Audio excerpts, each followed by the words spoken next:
लिखना interior point, interior point.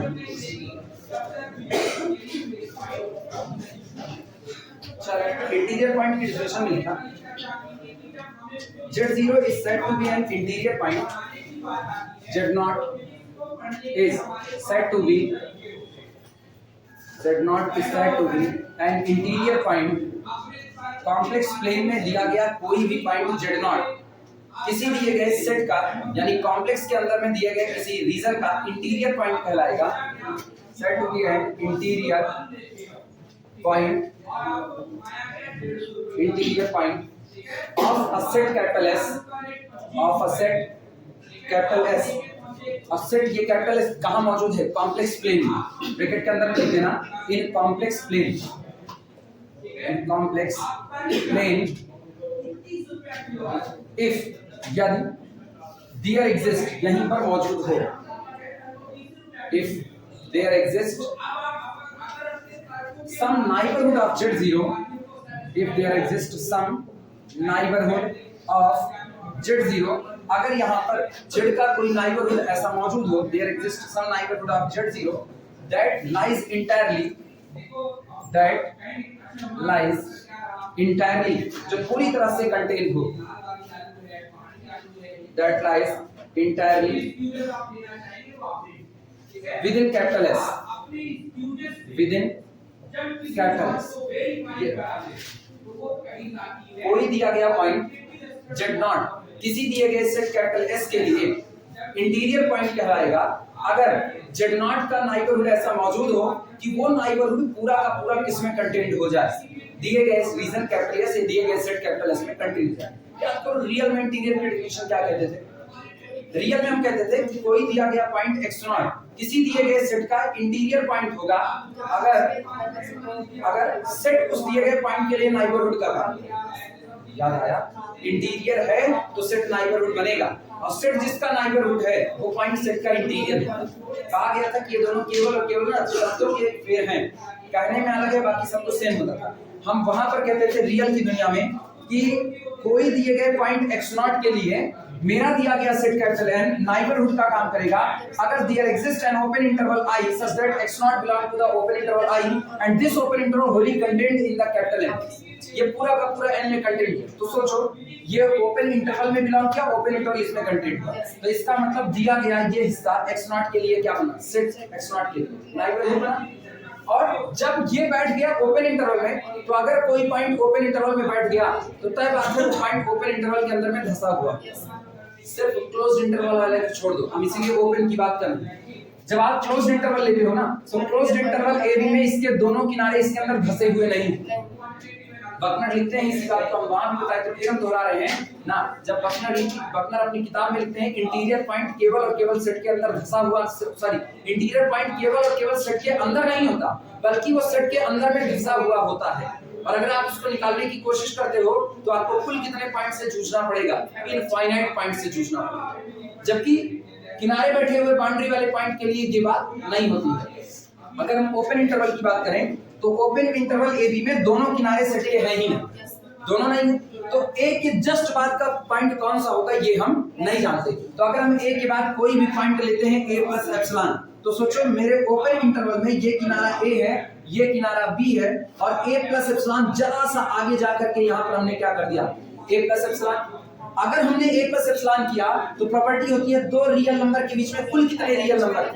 Infinite real number. इसका मतलब ये पूरा का पूरा पॉइंट a से कितने पॉइंट आगे बैठा है? इनफाइनाइट पॉइंट आगे बैठा है। अगर तुम एप्सिलॉन बाय 2 भी वहां पढ़ते थे तो फिर एक real number a plus epsilon bye 2, अगला रियल नंबर a, दोनों के बीच में फिर कितने पॉइंट? इनफाइनाइट। मतलब ये point a plus epsilon bye 2 कर दो, a प्लस एप्सिलॉन बाय 3 कर दो, a प्लस एप्सिलॉन बाय 4 कर दो, ये कॉर्नर की तरफ खिसक तो रहा है लेकिन उसके बावजूद भी किनारे और इसके बीच में कुल कितने लोग घुसे पड़े हैं? इनफाइनाइट। तो इसका मतलब है जो इनफाइनाइट भीड़ के अंदर में गया है वो केवल सेट के अंदर में मौजूद नहीं है बल्कि वो सेट के अंदर में धंसा हुआ है। तो इंटीरियर पॉइंट हमेशा आपके सेट के अंदर कैसे होते हैं, धंसे हुए। जबकि यही क्लोज इंटरवल की अगर हम बात करें तो क्लोज इंटरवल में पॉइंट स्मॉल ए और पॉइंट स्मॉल बी दोनों सेट के अंदर में मौजूद हैं कि नहीं, दोनों सेट में मौजूद हैं, लेकिन ये ऐसी जगह पर मौजूद हैं कि हम हल्का सा भी करेंगे तो इसको निकालने के लिए हमको मेहनत नहीं लगेगी। क्लियर है ये बात?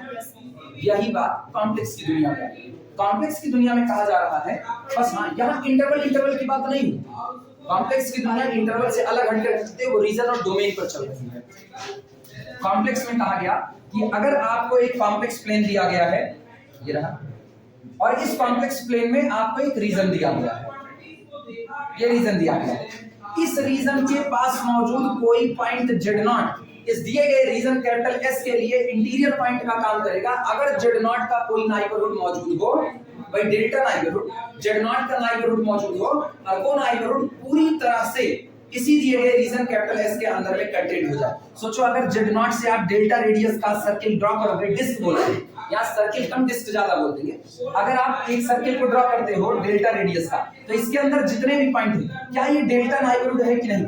यानी इन पॉइंट को अगर हम कहें तो these points are the collection of Z such that mod of Z minus Z naught less than or equal to कितना?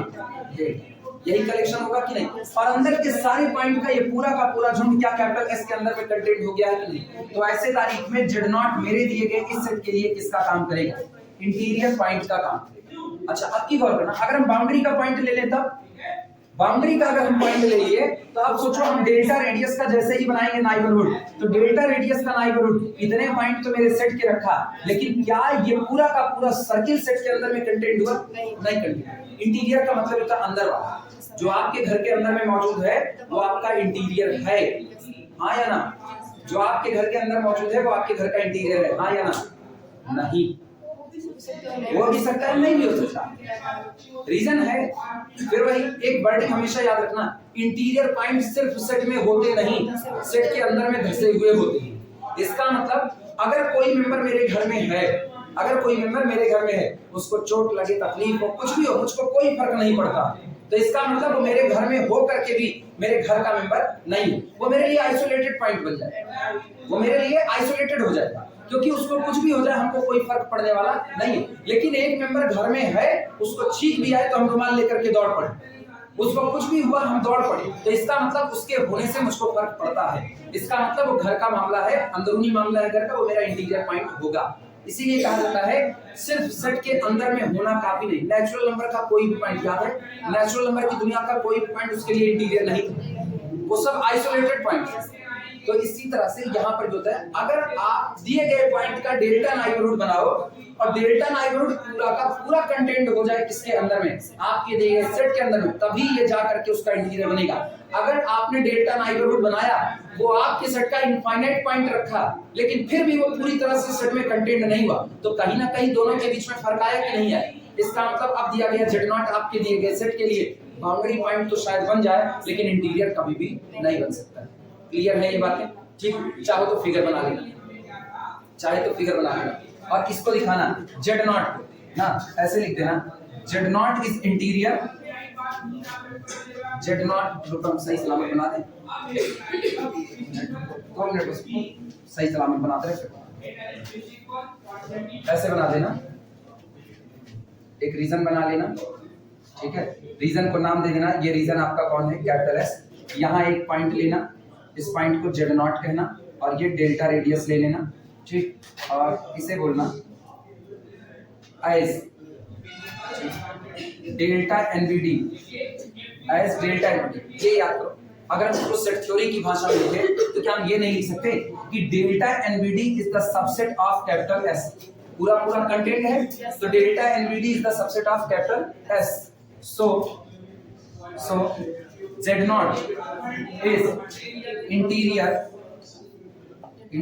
point of कैपिटल S, इसलिए Z naught कैपिटल S का कैसा पॉइंट होगा, इंटीरियर। लेकिन अब की बार यहाँ पर पॉइंट ले लेना और इस पॉइंट को फिर से एक बार डेल्टा रेडियस ड्रॉ करना, इसको क्या नाम है, Z naught डैश कर दें, Z naught डैश यहाँ पर लिख देना,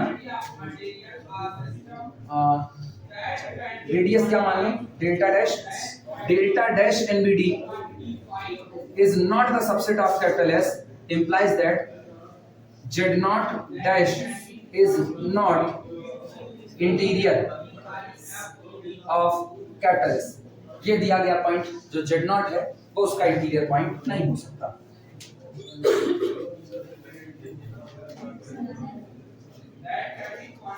यहीं से ना ओपन सेट की डेफिनेशन निकल जाती है, यहीं से।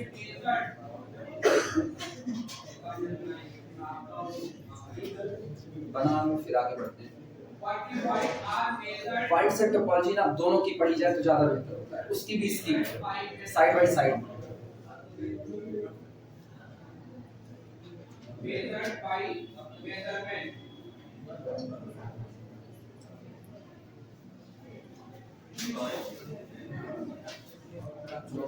फिर चलते हैं आगे।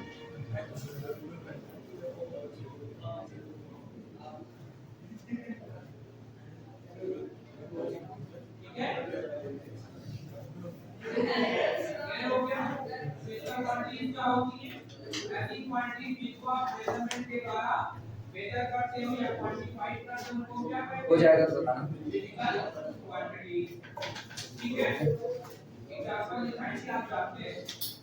डाल देना ओपन सेट्स, इसी में हेडिंग डाल दो open sets, open sets.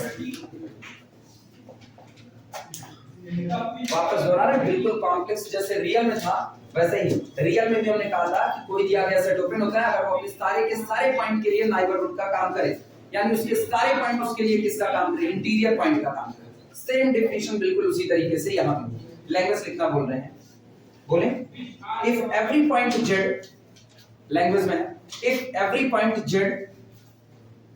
If every point z of a set capital S, if every point z of a set capital S is an interior point, if every point z of a set capital S is an interior point of capital S, is an interior point of capital S, then capital S is said to be, then capital S is said to be an open set, then capital S is said to be an open set, then capital S is said to be an open set।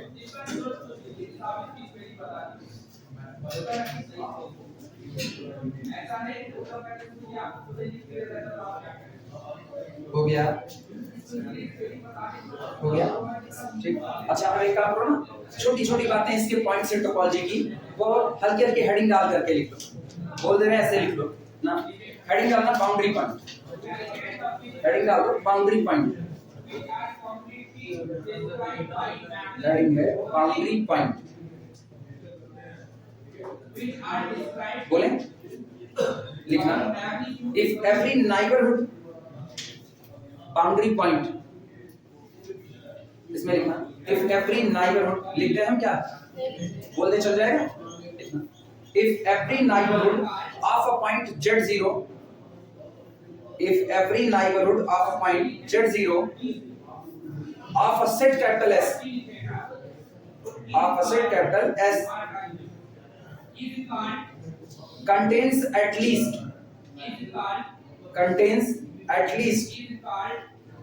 one point of capital S, contains at least one point of capital S। वापस मिलाना if every neighbourhood of a point z not of a set capital S, किसी set capital S का कोई भी point z not, किसी भी set का capital S का कोई एक पॉइंट z नॉट लिया और कह रहे हैं z नॉट के जितने भी नाइबरहुड होते हैं contain at least one point of capital S and आगे जोड़ना है and at least one point not in capital S, and at least one point not in capital S। Figure सामने मौजूद है, फिगर सामने देखना। इस पॉइंट जब हम z नॉट डैश को हम ले रहे थे तो z नॉट डैश सेट के भी पॉइंट लिया हुआ था और कम से कम एक, अधिक से अधिक इनफाइनाइट कितने पॉइंट लिया है, सेट के बाहर का पॉइंट लिया। तो ऐसा पॉइंट ही मेरे दिए गए सेट कैपिटल S के लिए कैसा काम करेगा, बाउंड्री पॉइंट का। बाउंड्री वाला ना याद आया, रियल में भी हम कहते हैं बाउंड्री वाले रिश्तेदार, जो मतलब कहते हैं कुछ और दो ना दो रच के तो हम लेवे करें, ना, मतलब वो तय कर लेते हैं कि पूरे घर को न्योता दो कि आएंगे आएंगे नहीं आएंगे नहीं आएंगे, हम तो आएंगे ही आएंगे, तो हम तुम्हारे बाउंड्री पॉइंट की। लेकिन ये भी है हम आएंगे आएंगे और एक मेंबर बाहर को लेकर के भी आएंगे, एक मेंबर बाहर का भी लेकर आएंगे, तब आप बाउंड्री पॉइंट बनोगे। बाउंड्री पॉइंट की फिर से वापस कंडीशन सुनना, बाउंड्री पॉइंट वही पॉइंट होते हैं जो आपके सेट का भी पॉइंट रखेंगे और कम से कम एक मेंबर बाहर का भी रखेंगे, तभी ऐसे पॉइंट क्या कहलाएंगे बाउंड्री। अगर सेट सारे के सारे पॉइंट सेट का ही रख लिया तो काहे का बाउंड्री, तब तो इंटीरियर होगा, फिर तो अंदर का ही मेंबर है। और अगर एक मेंबर बाहर का भी रख रहा है और घर का भी रख रहा है तो इसका मतलब हाँ अब ऐसा मेंबर कौन होगा, बाउंड्री पॉइंट होगा। इसी को लिखा गया है if every neighbourhood of a point Z0 of a set capital S contain at least one point of capital S and at least one point not in capital S, then Z0 is called a boundary point of capital S. Then Z0 is called a boundary point of capital S. Then Z0 is called a boundary point of capital S.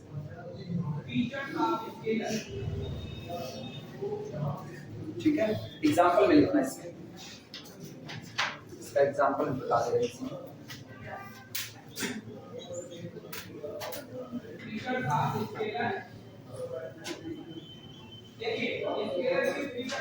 ध्यान देना, अगर हम एक region define करें, इधर गौर करना, लिखना कुछ मत, केवल हम समझो।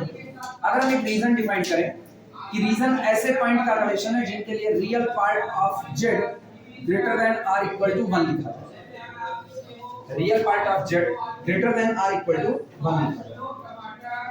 अब ये बताओ Z बराबर कितना होता है x प्लस आयोटा y, ठीक है, और इसमें जो रियल पार्ट लिया जा रहा है वो कौन है, x। इसका मतलब x greater than r equal to कितना 1, x की वैल्यू या तो 1 रहेगी या तो 1 से बड़ी, ऐसा रीजन हमको चाहिए। तो ऐसे रीजन की अगर हम बात करें तो सोचो ये रीजन क्या होगा,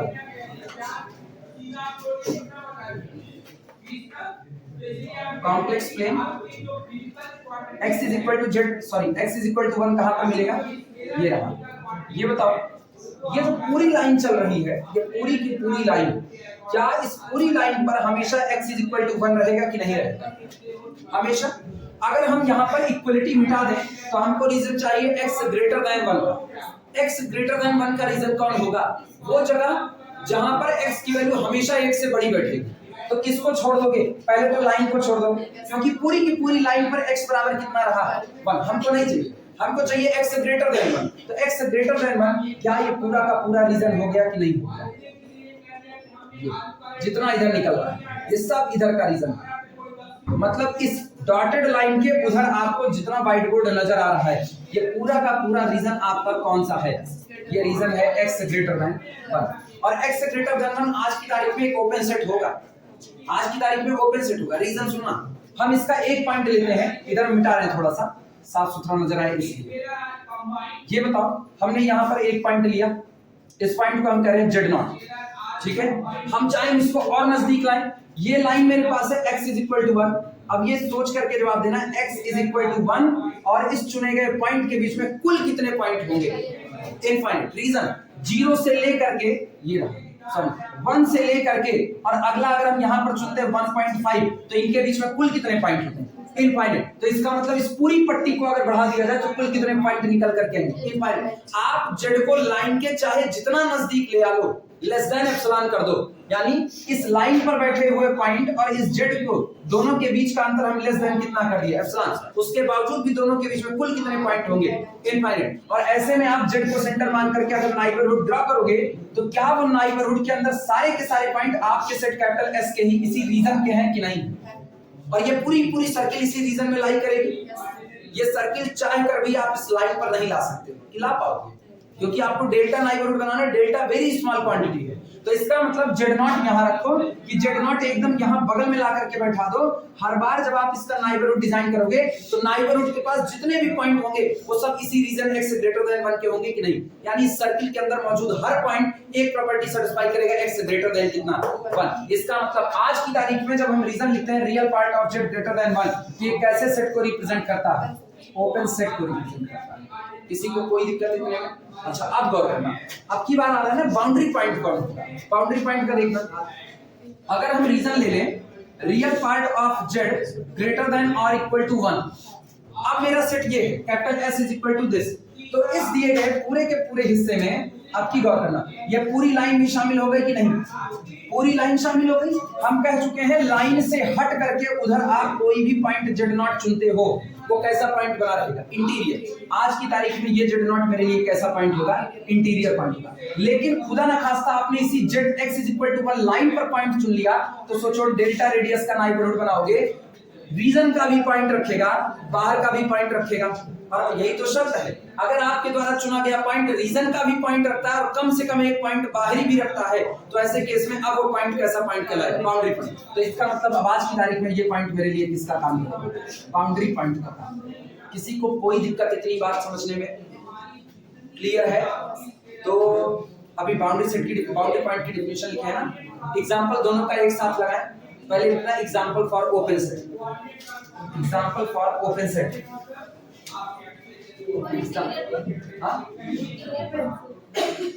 एग्जांपल फॉर ओपन सेट, उसी में इंटीग्रल शामिल करें।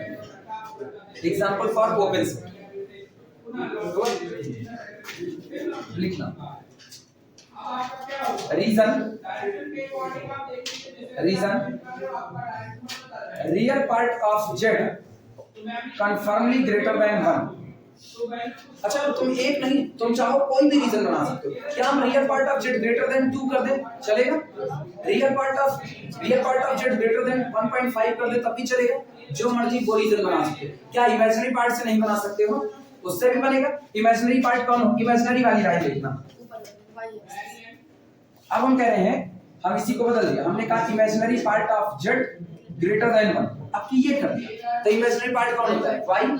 इसका मतलब यहां देखना y इज इक्वल टू 1 ये आया, तो ये जो लाइन जा रही है सामने वाली, इस पूरे पर y बराबर कितना बना रहता, और हम कह रहे हैं ग्रेटर देन 1, चाहे ग्रेटर देन 1 लो चाहे लेस देन 1 लो। ये ऊपर वाला रीजन ले लो पूरा, ये पूरा रीजन जितना आपको नजर आ रहा है, इस रीजन में आप यहाँ पर कोई भी पॉइंट चुनोगे, डेल्टा नाइबरहुड पूरा उसी रीजन में कंटेन करेगा कि नहीं। रीजन आप चाह कर भी इस बाउंड्री को चुन नहीं सकते हो, क्योंकि आपने डिफाइंड ही ऐसा किया है, our region is imaginary part of Z greater than 1। तो तुम्हारे रीजन में ही ये लाइन नहीं मौजूद है। जब लाइन तुम्हारे रीजन में ही नहीं मौजूद है, जो चीज तुम्हारे डोमेन में आ ही नहीं रही है, क्या तुम उसको अटेम्प्ट कर पाओगे?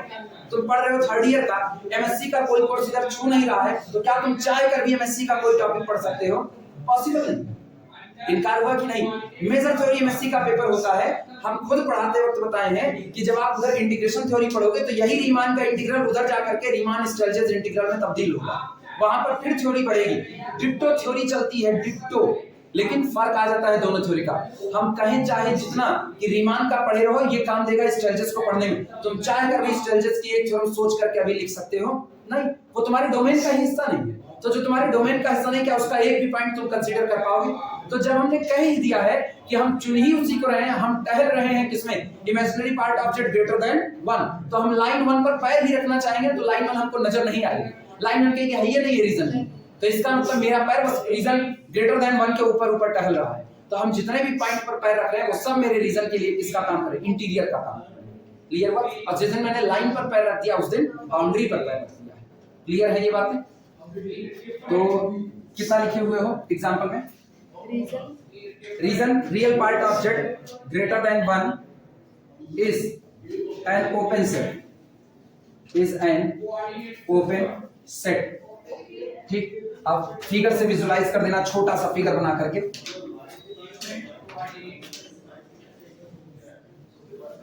बहुत छोटा सा फिगर बनाना। ये रही लाइन। अच्छा सुनो, जब किसी लाइन को छोड़ना होगा, जब किसी लाइन को छोड़ना उसको डॉटेड डॉटेड बनाना, और जब किसी लाइन को लेना होगा उसको बोल्ड पॉइंट से बनाना। ठीक है,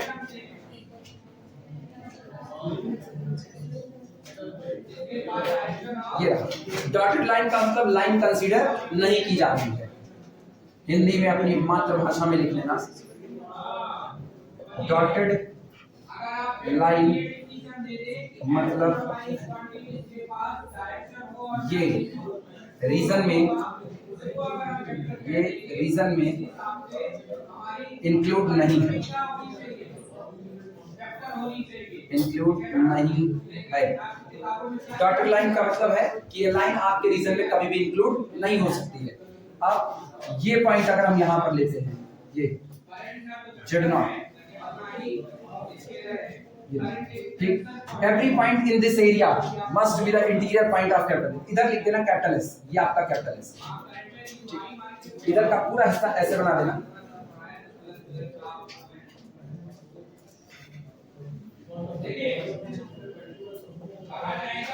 ये कैपिटल एस, एवरी पॉइंट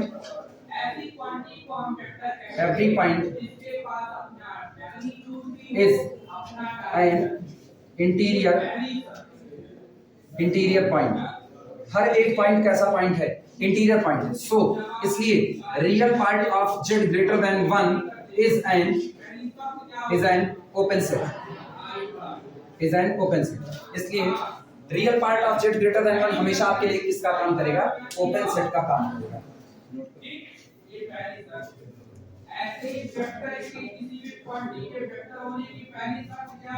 कोई भी बाउंड्री किसी रीजन को हमेशा दो हिस्से में बांटती है, एक हिस्सा इंटीरियर रह जाता है, दूसरा हिस्सा एक्सटीरियर रह जाता है। Real part of z greater than 1 is an open set, ये दो कंडीशन फुलफिल करनी पड़ेगी ना। अच्छा, अगर हम लाइन कंसीडर कर लें तो लाइन के ऊपर का हर पॉइंट मेरे लिए किसका काम करेगा, बाउंड्री का, इसी में लिखना, इफ बी कंसीडर, इसी के जस्ट बाद लिखना, if we consider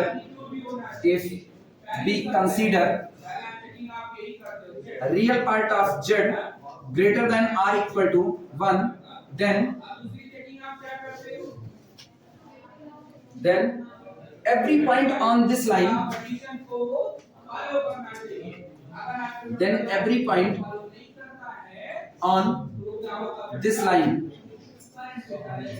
this line का मतलब ना ये वाली लाइन जो यहाँ डॉटेड, एक ही फिगर में दोनों बनाते हैं, जो ये डॉटेड लाइन बनी हुई है इसी लाइन के लिए बात कर रहे हैं। अगर आप इसको भी कंसीडर कर लिए तो इस लाइन के ऊपर का जितना पॉइंट है भले आपके रीजन का हिस्सा हो गया, लेकिन वो आपके रीजन के लिए इंटीरियर पॉइंट नहीं हो सकता। यही कहा जाता है कि आप में हो तो इसका कतई मतलब नहीं कि आप घर के इंटीरियर हो, आप किसी के किराएदार भी हो सकते हो, और किराएदार हो तो मकान मालिक जब चाहे आपको आइसोलेट कर सकता है, आप उसके पास ये अथॉरिटी है, वो जब चाहे आपको कह सकता है भैया आप दूसरी जगह कमरा खोज लो।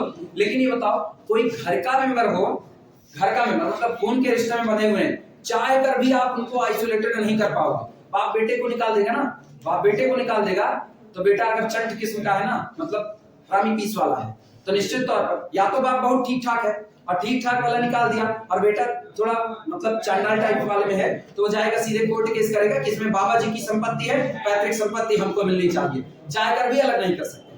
पैतृक संपत्ति पर आपका अधिकार जो आपके पिताजी ने खुद कमा करके बनाया है वो आपको हिस्सा न दे चलेगा, लेकिन जो पुश्तैनी संपत्ति आई हुई है बाप दादा के जमाने से पुराने वाले, उसमें आपका हिस्सा बन जाता है। तो वो अगर चंट किस्म का हो ना, कोर्ट जाकर के कहेगा वही हिस्सा हमको दे दो, मतलब चाह कर भी आप उसको आइसोलेट नहीं कर पाते, जबकि आप चाहते हो कि वो यहाँ पर दिखाई भी ना दे, फिर भी किराएदार को नहीं, किराएदार चाह कर भी हिस्सा नहीं मांग सकता। If we consider real part of z greater than or equal to 1, then every point on this line is a boundary point. Is a boundary point. तब हर एक पॉइंट कैसा पॉइंट बन जाएगा, बाउंड्री पॉइंट बन जाएगा।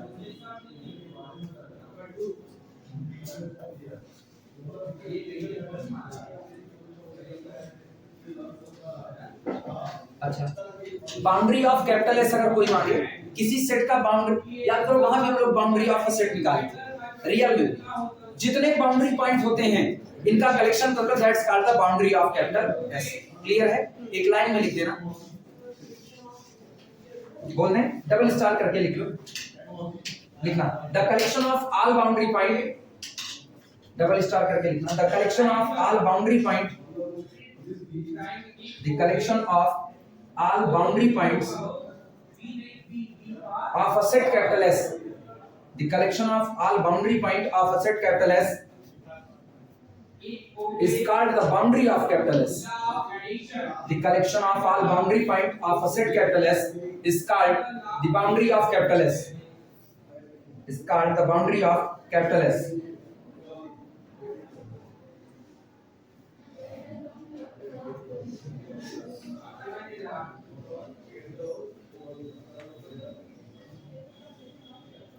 अच्छा एक्सटीरियर पॉइंट का ऐसे ही बता दो, एक्सटीरियर पॉइंट कौन एक्सटीरियर होगा, फिगर देख करके बोल सकते हो। इंटीरियर वाला इंटीरियर के नाम से जाना जाएगा, सेट के अंदर का होगा। बाउंड्री वाला बाउंड्री के नाम से वो सेट के भी पॉइंट को रखा है। एक्सटीरियर मतलब एकदम बाहरी का, जो पॉइंट ना तो इंटीरियर बन सका ना तो बाउंड्री बन सका, उसी को दुनिया ने किनारे लगा करके क्या बना दिया, एक्सटीरियर बना दिया। तो डबल स्टार करके ना छोटी सी लाइन में लिख लेना, a point Z that is neither a point z that is neither an interior point nor a boundary point. A point z that is neither an interior point nor a boundary point of a set capital S is said to be an exterior point, of capital S.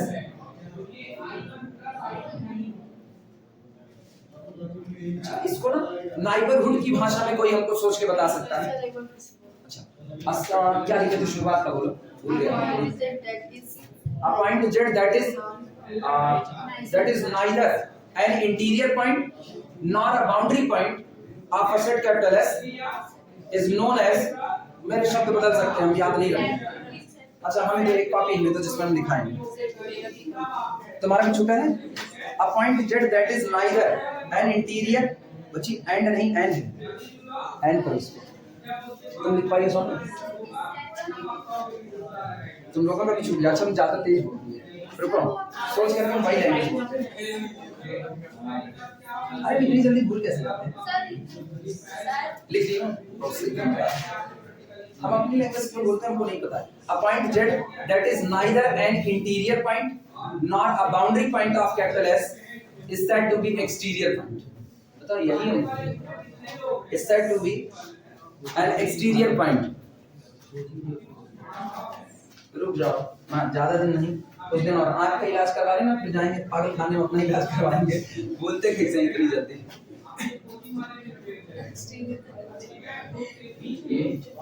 Doctor भी कहेगा हम याद रहेंगे तुमको कि अगले दिन किसी और के यहाँ चले जाओगे।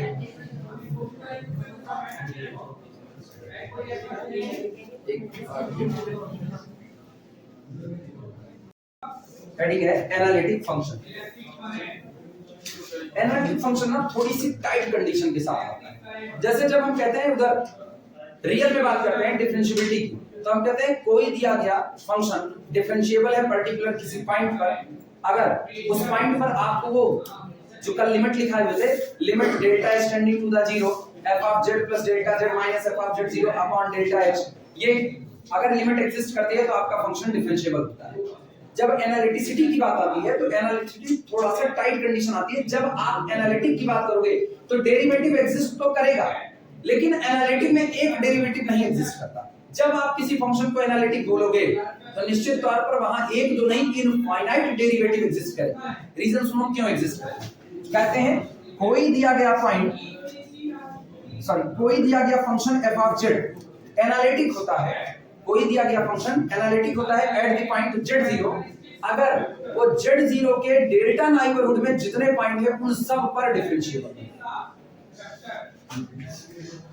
z0 पर तो उसकी डिफरेंशिएबिलिटी चाहिए ही चाहिए, z0 के अलावा अगर उसको एनालिटिक बनना है तो उसको z0 के नाइबरहुड में जितने पॉइंट आ रहे हैं उस हर एक पॉइंट पर, इन शॉर्ट कहें तो उसको उस पूरे के पूरे रीजन कैपिटल D पर क्या होना पड़ेगा, डिफरेंशिएबल होना पड़ेगा। और तुमको पता है कॉम्प्लेक्स में डिफरेंशिएबिलिटी का मतलब लिमिट का पाथ इंडिपेंडेंट होना। क्लियर हुआ कि नहीं। जबकि रियल में हम क्या करते थे, एक पॉइंट पर डिफरेंशिएबिलिटी का मतलब बस एक ही पॉइंट पर डिफरेंशिएबिलिटी, और यहाँ एनालिटिक का मतलब है उस पॉइंट पर डिफरेंशिएबिलिटी चाहिए, उस पॉइंट के इर्द गिर्द डेल्टा नाइबरहुड में जितने पॉइंट हैं उन सब पर आपको डिफरेंशिएबिलिटी चाहिए। तो आपका फंक्शन पूरे के पूरे रीजन कैपिटल D में डिफरेंशिएबल होगा, तब जाकर के आपका फंक्शन क्या बन सकता है, एनालिटिक फंक्शन बन सकता है। डेफिनेशन लिखना, W बराबर f of z is analytic, W बराबर f of z is analytic function, W is equal to f of z is analytic function, is analytic function if यदि it is one value, if it is one value, अगर आपका दिया गया function one valued function हो, ठीक, and और इसके साथ ही साथ differentiable and differentiable at each point, differentiable at each point of domain capital D. Domain वो जगह जहां आपका फंक्शन डिफाइंड किया गया है। अभी परेशान ना होना, ये सबसे हल्की डिफिनेशन है ना। अपने पास टाइम कितना है? हो गया है। ये सबसे हल्की डिफिनेशन है। कल हम फिर जब उठाएंगे इसको ना, तो हम इसकी एक और डिफिनेशन लिखाएंगे, वो ज्यादा क्लियर। हम इस डिफिनेशन को बहुत अच्छा नहीं मानते। अपने यहाँ जो किताबें चल रही है उसमें ये डिफिनेशन दी गई है, लेकिन बहुत अच्छी नहीं। फिर भी दिमाग में ये बात रखना, अगर आपके फंक्शन एफ ऑफ जेड को किसी रीजन में एनालिटिक होना है, तो उसको उस रीजन में जितने पॉइंट मौजूद हैं सब पर डिफरेंशिएबल होना पड़ेगा। अगर आपके फंक्शन को एट दैट पॉइंट पर डिफरेंशिएबल होना है, सॉरी एनालिटिक होना है एट दैट पॉइंट पर, तो उसको उसके इर्द गिर्द जो डेल्टा नाइबरहुड मौजूद है, उस डेल्टा नाइबरहुड के हर पॉइंट पर क्या होना पड़ेगा? डिफरेंशिएबल। और यहाँ की डिफरेंशिएबिलिटी की लिमिट पाथ इंडिपेंडेंट होनी चाहिए। कल हम इसको और ज्यादा एक्सप्लेन करेंगे, अभी आज जल्दबाजी में।